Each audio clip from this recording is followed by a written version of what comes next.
Welcome people to my new video. Apologize for my bad English. In this video we'll talk about the high-low bands indicator and I will demonstrate this now in Excel.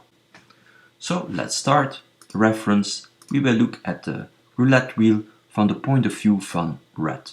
Here the roulette spins, so this is what the dealer really will spin. Red, black, black, red, red, red, red, black, red, black. Here I created a logical if function, and so it just means if it's red, it's +1, and because we look at the roulette wheel from the point of view from red, so if it's red, it's +1, if it's not red, it's -1, and so black or 0 green. And then here the counter, 1 plus -1 is 0, 0 plus -1 is -1, -1 plus 1, 0, 0 plus 1 is 1, 1 plus 1, 2, 3, 2, 3, 2, and all the way 100 spins.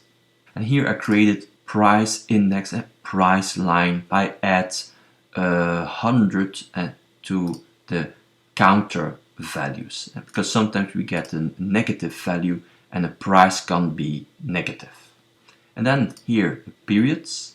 So there are 25 periods. Every period consists of 4 spins. So 1, 2, 3, 4. And then the open, high, low, close, some price options. So you look at one period. Here is the opening price, so 101. What was the highest price? 101. The lowest price, 99.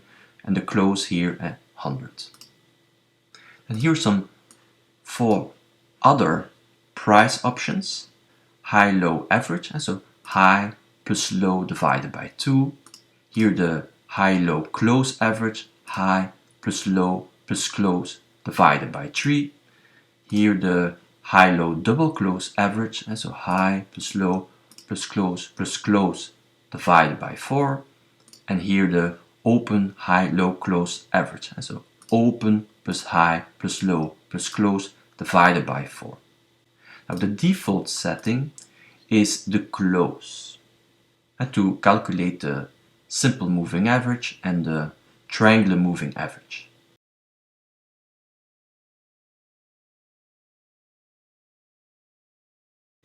So now we need to calculate the simple moving average.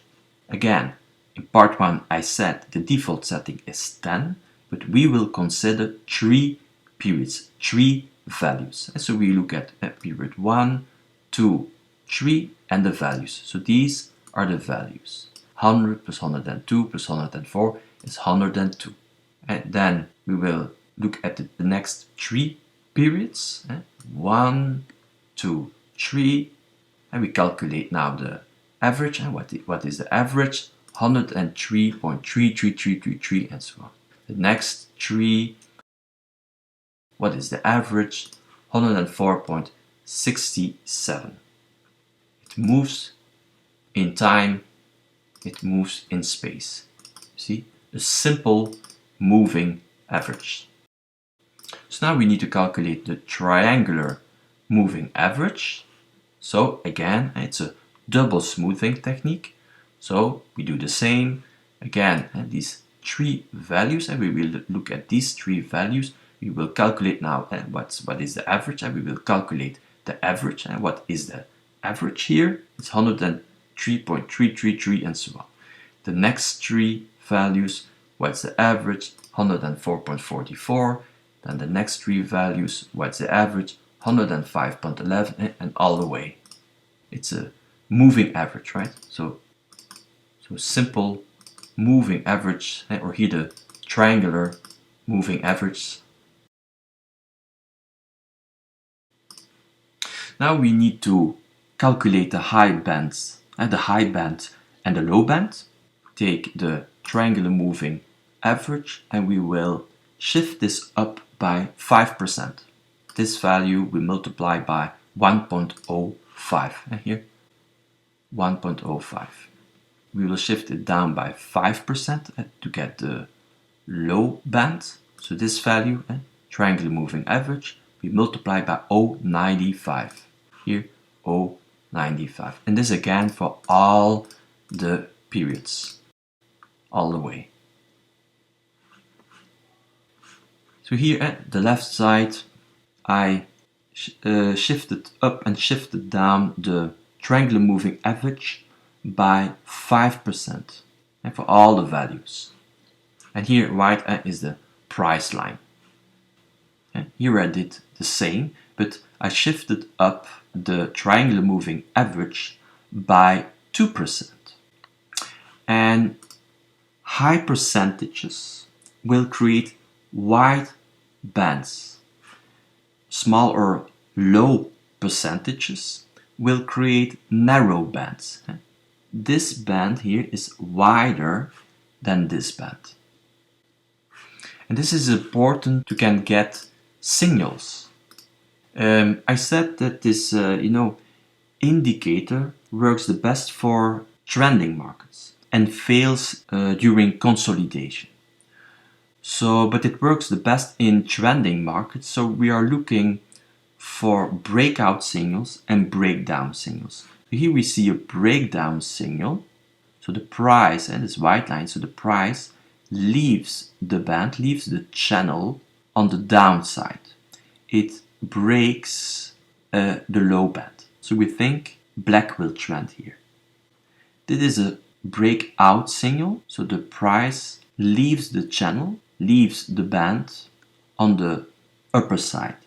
So it breaks the high band. Here we think red will trend.